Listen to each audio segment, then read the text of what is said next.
Hey, what's up, y'all? Welcome back to the Dyzee Diaries B-Boy vlog. Today I want to be talking about a very important topic that I'm actually surprised that I'm going to be talking about this because our culture has come this far where things have really changed, and something so small can have such a lasting effect on the culture. And basically, what I'm going to be talking about are tiebreakers and its importance in the B-Boy culture.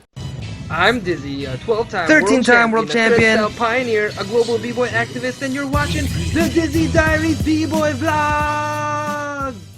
I recently saw a video on my newsfeed by a B-Boy named Razzie from Filthy Feet from Vancouver. He made a very interesting vlog called Ties Are Bad Decisions. The link to the full video is in the description below. So in this video, Razzie talks about some points that are common things that I hear in the B-Boy culture today. Number one, that judges are being lazy. They couldn't make a decision, so they vote a tie. Number two, 2 rounds can't exactly be the same, so you have to pick one or the other. Number 3, there's an abundance of criteria that not making a decision shows a lack of depth in judging. Number 4, it's the judge's job to make a decision. Number 5, ties makes jams go longer.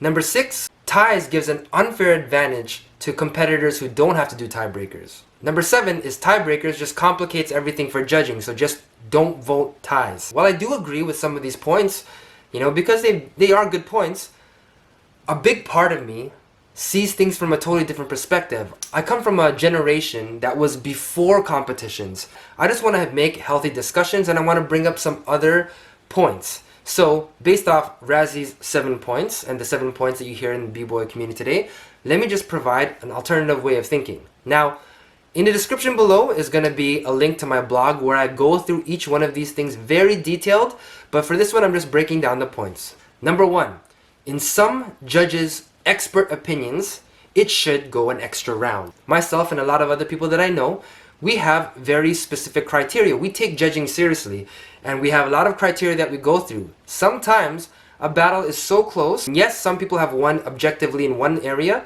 the other guys have objectively won in another area, and they gotta do one more round to tip the scale. And a lot of real B-Boys, when it's a tiebreaker, they're like, alright, let's go one more round. Back in the days, I've seen guys in my crew, when they won, people booed, the other team was mad, so the guy said, what, you don't think you lost? Let's keep going then, and they went more. The true mentality of B-Boy is to always go one more round. Not allowing ties, when in a battle that's so close, is not only robbing the B-Boys of being able to get in one last more round, but it's also robbing the B-Boy culture of the ability to show the world how true battles should be approached, which is to always be ready to throw one more round. Point number 2 is battles are supposed to be like an argument, not a competitive art contest. Battles are supposed to be more like debates, like arguments, like a rap battle where you're trying to take your opponent's confidence, bust his ego, make the person cry, and it's an argument. You're arguing with each other. You're throwing out all these points, making fun of his. That's what a true battle is supposed to be. If anyone's been in a true battle in the Cypher, you'll know what I'm talking about. Now, for some reason, our culture has been led down this other path where now it's a performance contest or a competitive art contest where it's like, he's performing his dance. He's performing his dance. And whoever makes my hairs on my arms stand up, that is who I feel should win. But yo, this is not raw. This is not battling. This was not how the culture was intended to be. I don't think the gangs who created this dance were like, yeah, we're competitive art dancing. It wasn't like that. My point is that battles is like a debate. And if one person asks a question, the other person answers, the other person should have a rebuttal to his answer. You don't see a debate like, the sky is blue. No, it's not! He won because I like the way he performed it. Number 3, there's an abundance of criteria in breaking, and that is what contributes and constitutes a tie. Because if you're looking at everything, and you see 2 people go, and sometimes it's just one round, they won all these things, they won all these things, and in the end, you have to look for what was missing, and then see who's going to be able to show that. Number 4. Judges are chosen because they earned their opinion.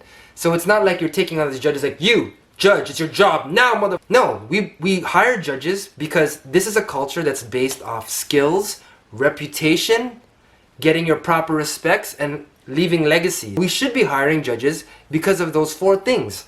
So when we get somebody like a Ken Swift, a Crazy Legs, a Storm, like these kind of people, and they sit down and they're judging, yo, we're getting them because their opinion matters. And if they do not make a decision, does not mean that we're like, oh, you're a bad judge. And I heard this, people saying, Maurizio's a bad judge because he called a tie. I'm like, no, he needs to see something that's going to impress him in order for you to win him. Your job is to win that judge, to win his approval. We're honoring our OGs and our pioneers. That's why they're sitting on their panel, because their opinion matters. And if their opinion is they need to see at least just one more round, one last round to tip the scale, no matter what that could be, yo, then so be it. I'm ready. You should be ready too. Point number 5, events that are going on too long is not a judging issue, it's an event organizational issue. How long do tiebreakers really take in an event? The longest is like 3 minutes. You know, if it's just a 1-round battle, 3 minutes. It's not like we have to call them because they're already standing there.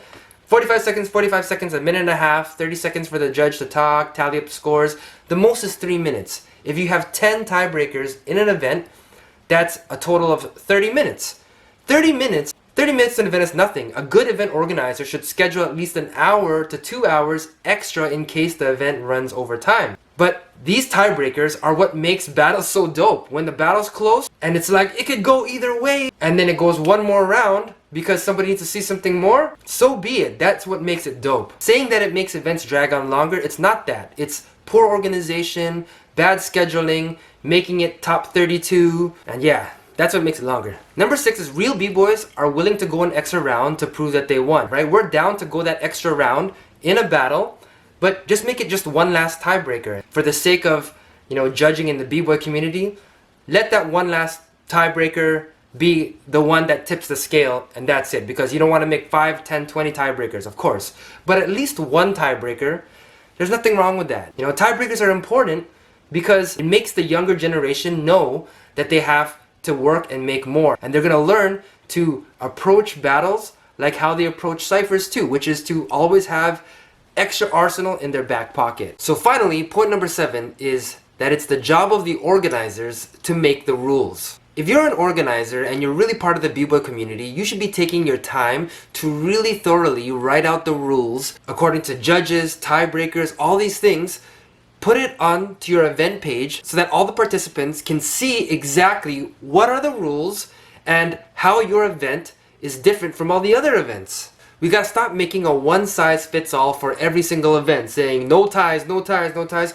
But what if an event wants a tie? What if ties are actually good for breaking? What if judges actually believe it's a tie? Ties show how close a call really is. Every event organizer who's putting in the risk to make the event has the right to choose their judges and choose the rules of their event. What we need to do is stop stigmatizing tie decisions and tiebreakers. On a lower level of the B-boy culture, in local events, in raw battles, raw competitions, you know, ties are kind of understood from a B-boy to B-boy perspective. If I'm battling some guy and his crew member is on the judge panel, if I smoke the guy, everyone knows I won, I expect that judge to call a tie, because he doesn't want to vote against his friend and he's not going to vote for me. So we all kind of know what that tie really means. I guess for judges, a better thing to do is to say, hey, he's in my crew, I'm sitting this one out, I'm not judging. And then maybe if it's a split decision, then you can leave it up to the crowd. I know that there's a lot of better solutions and we should be trying to make judging more fair and more better, but not at the expense of losing very important parts of the B-boy culture. We don't want breaking to be totally something else, you know, and not hold on to the foundations of what made this culture so great. Otherwise, when the third media explosion comes after the Olympics and the whole world sees breaking as something like this, if the depth is shallow and we don't keep the beautiful parts of it alive, it's going to die from the mainstream again. And anytime something so big dies from the mainstream, it always ends up worser than when it starts. And then we see who are the real people that are going to stick around in the culture when that happens. So anyways guys, I hope you like this video and I hope you have an open mind. Feel free to leave your thoughts in the comments below. Share this with other people that need to know. A lot of you guys may already have your mind set on the no tie kind of thing. And if you ever do vote a tie, there are going to be some people in high positions that are going to point at you and tell everyone that you're a bad judge. But the reality is that if you're selected to be a judge, you know, by the people, it's because they value your opinion. And if your opinion truly is that it's a tie and you should see them do one more round, This is part of the culture. Don't be afraid to speak up and stand behind your decisions. Shoutouts to Razzie for the vlogs. I need to see more people posting their opinions and talking about these things. Click on the links in the description below. I wrote a blog about this whole entire thing. It's way more detailed and way more descriptive. Leave a comment on the blog page if you can too. Like, comment, share, and all that good stuff. And peace and God bless.